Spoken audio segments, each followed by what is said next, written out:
Gratitude and blessings to all of my beautiful, wonderful friends out there. Today we are going to study the lessons of A Course in Miracles together once again, and we're on lesson number 53. And I found myself guided to come on down to Daytona Beach this morning, and that's where I'm doing my video. So enjoy the very gentle surf right now. It's really nice to be here. All right, so here we go. Lesson number 53. We're going to be reviewing 5 lessons today and chit-chatting a little bit at the end, so stay tuned. Feel free to close your eyes, get yourself relaxed, get ready to feel these lessons restated in such a way that it gets them deeper and deeper anchored into your consciousness for the purpose of healing, guided by Jesus and all of your guides and teachers, all of your ancestors, your relations, your loved ones, your spirit guides, your deceased pets. Everybody's here for you, loving you, coaching you through this. Keep going with these lessons. They're helping. They're awesome. All right, here we go. First lesson for review. My meaningless thoughts are showing me a meaningless world. Since the thoughts of which I am aware do not mean anything, the world that pictures them can have no meaning. What is producing this world is insane, and so is what it produces. Reality is not insane, and I have real thoughts as well as insane ones. I can therefore see a real world if I look to my real thoughts as my guide for seeing. Second lesson for review.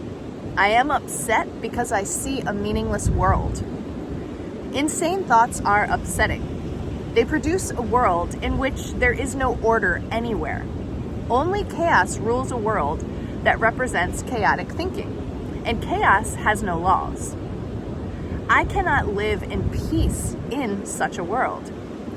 I am grateful that this world is not real and that I need not see it at all unless I choose to value it.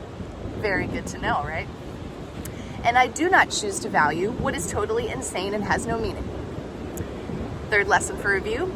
A meaningless world engenders fear. The totally insane engenders fear because it is completely undependable and offers no grounds for trust. Nothing in madness is dependable. It holds out no safety and no hope. But such a world is not real. I have given it the illusion of reality and have suffered from my belief in it. That is taking responsibility. Woo! Now I choose to withdraw this belief and place my trust in reality. In choosing this, I will escape all the effects of the world of fear because I am acknowledging that it does not exist. We're learning here. Fourth lesson for review. God did not create a meaningless world. How can a meaningless world exist if God did not create it? He is the source of all meaning, and everything that is real is in His mind. It is in my mind too, because He created it with me. Why should I continue to suffer from the effects of my own insane thoughts when the perfection of creation is my home? Let me remember the power of my decision and recognize where I really abide. And fifth lesson for review. My thoughts are images that I have made. Whatever I see reflects my thoughts. It is my thoughts that tell me where I am and what I am. The fact that I see a world in which there is suffering and loss and death shows me that I am seeing only the representation of my insane thoughts and am not allowing my real thoughts to cast their beneficent light on what I see. Yet God's way is sure. The images I have made cannot prevail against Him because it is not my will that they do so. My will is His, and I will place no other gods before Him. Lesson 53. Woo! A lot of talk about meaningless in here. And I love how these lessons are grouped together and kind of give you this sort of compilation effect. So you may remember one particular one, or you may glean out the theme, which I think this set of 5 lessons is meaningless.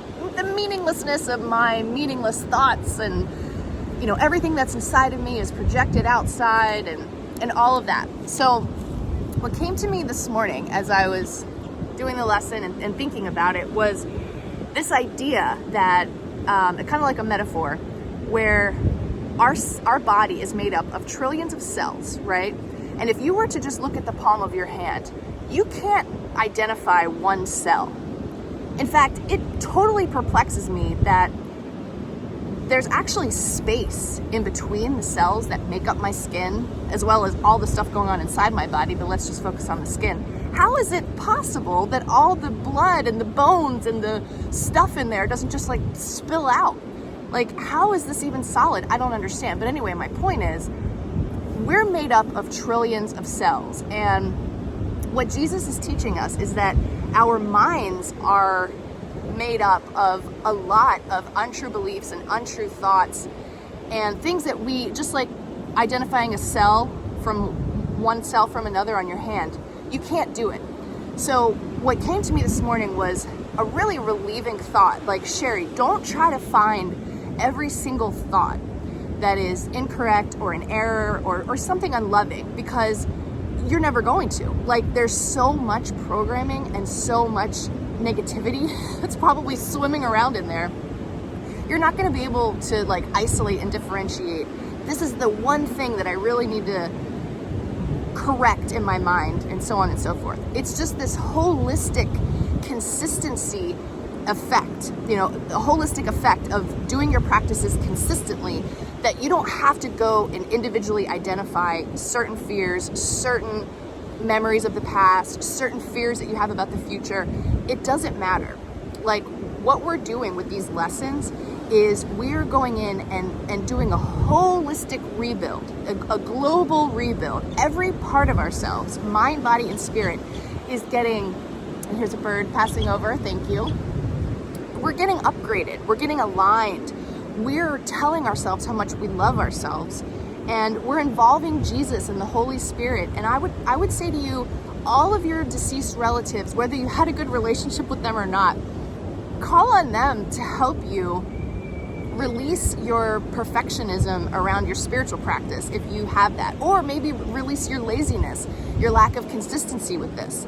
Because if you do this, you don't have to deconstruct every moment. You don't have to revisit anything ever, especially if it makes you feel bad. As you do your healing work and you go through the lessons of A Course in Miracles, you're going to heal everything and everyone. Imagine that. Dedicate your practice. This may help you stay on it if you are a little lazy. Dedicate your practice to others. That will help you keep with it. Why am I making videos every day? I don't know if I would be this consistent with doing the Course in Miracles if I weren't doing this every day. So this is a little hack for me. But you got to do what you got to do. And just, I hope that helps you out a lot. Like, imagine you can't find a cell on your hand, but you know that we're made up of trillions of cells. Our minds are made up of trillions of thoughts, beliefs, other lifetimes. Imagine how much concurrent stuff is just like existing in the mind. Don't worry about that. Don't let anything bother you when things come to the surface. Feel the sensation of the feeling or the emotion, but emotions are energy in motion. Let it continue to flow. Let it move out, because what we're doing is definitely stirring things up in you. It's making you look at yourself and really take responsibility for the life that you've created, which is perfect and beautiful in its own way. But my friends, it could be better. It could be better. So keep working, keep doing this, stay with it. Stay in the group, stay with the lesson, stay with me, and let's enjoy salvation together. So I'll do a little camera lift up here, try not to fall off this wall. I'm on a wall right now. You get to see Daytona.